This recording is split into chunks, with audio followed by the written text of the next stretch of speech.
UP और उत्तराखंड की खबरों के लिए एबीपी गंगा को सब्सक्राइब करें और बेल आइकन दबाएं। प्रयागराज में 6 लोगों की मौत के बाद प्रशासन जागा तो शहर शहर मौत के कारोबार की पोल खुल गई।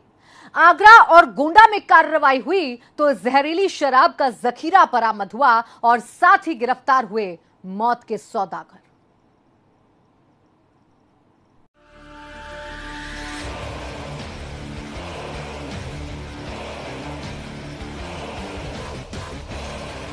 प्रयागराज के फूलपुर इलाके के अमनिया गांव में उठी मातम की आवाजें तो लखनऊ के गलियारे में हलचल पैदा कर दी। नशे के घूंट ने कटक ली एक एक कर 6 जान तो मच गया कोहरा।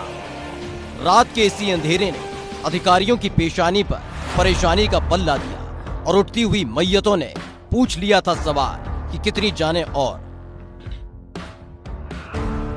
दरअसल 20 नवंबर की शाम को अमलिया गांव मातमी आवाजों से गूंज उठा था। गले को चीरती हुई शराब की धार दिल को ऐसा जख्म दे गई कि कई घरों के दीपक बुझते चले गए।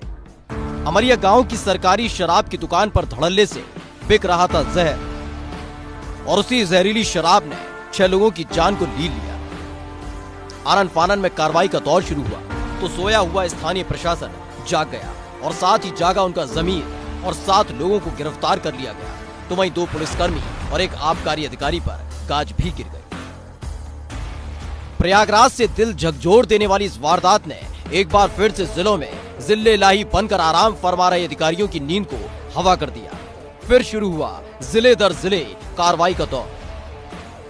गोंडा में आराम परस्त अधिकारियों की नींद में प्रयागराज की चित्कार ने खलल डाल दी और फिर शराब की दुकानों पर छापे का दौर शुरू हुआ तो सारा खेल खोलकर सामने आ गया। गोंडा में पुलिस और अधिकारी शराब की दुकानों की खाक छानते रहे, सैंपल लेते रहे और साथ ही जगह जगह से इकट्ठा करते रहे अपनी लापरवाही के निशान। प्रयागराज शराब कांड के बाद जागा प्रशासन। गोंडा में शराब की दुकानों पर छापेमारी। पुलिस ने लिए शराब के नमूने। शराब माफियाओं का हुआ भंडाफोड़। 565 लीटर अवैध शराब इस कार्रवाई के दौरान बरामद हुई। इसके साथ ही शराब बनाने के उपकरण भी बरामद हुए। आज पूरे जनपद में एक्साइज टीम के साथ हमारी पुलिस बल जो है सभी एक्साइज की दुकानें, संदिग्ध स्थान और जहां पर अवैध शराब या लिक्कर जो है इस तरह बिक्री की शिकायतें पूर्व में रही हैं, उन सभी जगह अभियान के तहत छापेमारी की जा रही है और इसमें उच्च अधिकारियों के निर्देशानुसार पूरे जनपद में ये अभियान चल रहा है। फिलहाल पुलिस की इस कार्रवाई ने पुलिस की पोल खोलकर रख दी है कि प्रयागराज में हुए मौत के मातम से वो जागे, वरना शराब माफिया आराम से मौत का सामान तैयार कर रहे थे और पुलिस और प्रशासन मूक दर्शक बना हुआ था। गोंडा में हुई कार्रवाई में पुलिस ने 42 लोगों को गिरफ्तार किया है। वहीं शराब बनाने की 10 अवैध भट्टियां तोड़ दी। 19 क्विंटल लहन पुलिस ने नष्ट किया। ऐसा नहीं है कि सिर्फ गोंडा की पुलिस ही आराम फरमा रही थी, आगरा की पुलिस भी आराम परस्त निकली और जब प्रयागराज में 6 लोगों की जान अवैध शराब ने ले ली तब जाकर पुलिस जागी और कार्रवाई की। 500 लीटर कच्ची शराब आगरा में जब्त की गई। दीवार में चुनवा कर रखी गई थी शराब। 4 लोगों को किया गया गिरफ्तार। यूपी के कई सारे जिलों में अवैध तरीके से और कच्ची शराब बनने की खबरें आ रही थी और उसी क्रम में कई लोगों की मौत हुई है। इलाहाबाद में 6 लोगों की मौत जहरीली शराब से हुई है। उसके बाद मुख्यमंत्री योगी आदित्यनाथ ने इस घटना को बेहद गंभीरता से लिया है और वहां के प्रशासन पर कार्रवाई की है। इसके साथ ही पूरे प्रदेश में एक अभियान चलाया है और उसी क्रम में आगरा के क्षेत्राधिकारी सदर महेश कुमार के नेतृत्व में आज शराब माफियाओं पर एक बड़ी कार्रवाई हुई है।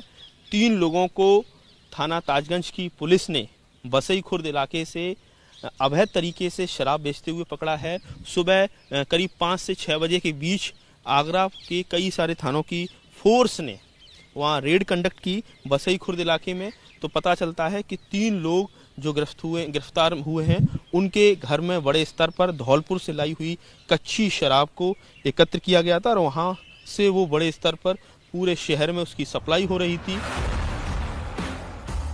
दरअसल आगरा पुलिस ने प्रयागराज कांड के बाद कार्रवाई की तो ताजगंज थाना क्षेत्र में बसई चौकी के पास अवैध शराब के कारोबार का भंडाफोड़ हुआ, जहां शराब माफियाओं ने दीवार में शराब चिनवाकर छिपा रखी थी। पुलिस ने दीवार तोड़कर 500 लीटर अवैध शराब बरामद की तो वहीं 4 लोगों को गिरफ्तार भी किया। ये कार्रवाई जरूरी तो है, लेकिन सवाल ये उठता है कि कई सांसें थम जाने के बाद ही कार्रवाई क्यों होती है और इससे पहले पुलिस प्रशासन सोता क्यों रहता है? घटना के बाद ही क्यों जागता है प्रशासन? समय समय पर क्यों नहीं करता है कार्रवाई? 6 लोगों की मौत के बाद क्यों जागा प्रशासन? क्या किसी बड़ी घटना का कर रहा था इंतजार? हमें जानकारी मिली थी कि थाना ताजगंज के बसी चौकी क्षेत्र में बड़े ही लोग हैं, वो कुछ कच्ची शराब सेल करते हैं। सुबह 5 बजे हमने अपनी टीम को रेडी किया और इनके घरों में दबिश मारी। सब लोग ताला मार मार के, कुछ लोग भाग गए थे, कुछ लोग वहीं थे, तो हमने उस पर कार्रवाई की, घरों के अंदर तलाशी की, लेकिन कहीं भी शराब नहीं मिल रही थी। तो फिर लेकिन स्मेल आ रही थी, घरों के अंदर स्मेल आ रही थी। बहुत बारीकी से हमने देखा तो उसमें स्मेल आ रही थी। दीवारों को तोड़ा गया, दीवारों को जो तोड़ा गया तो उसके अंदर बड़ी मात्रा में शराब निकलना शुरू हुई और बिजली के बोर्ड के पीछे और नीचे बाथरूम में नीचे टाइल्स के नीचे तहखाने बना रखे थे, उसमें बड़ी मात्रा में कच्ची शराब हमको बरामद हुई और इसमें हमने 3 लोग अरेस्ट भी किए हैं और लोगों की भी तलाशी हम घरों की तलाशी कर रहे हैं और भी करेंगे। ये वो सवाल है जिसका जवाब अधिकारियों को देना होगा, क्योंकि जब बड़ी घटना होती है तो ताबड़तोड़ कार्रवाई की जाती है और उसके बाद पुलिस और प्रशासन गहरी नींद में सो जाता है और ये शराब माफिया फिर से सक्रिय हो जाते हैं मौत का सामान बनाने में और फिर एक और बड़ी घटना की लिख दी जाती है पटकथा। Bureau report, ABP Ganga.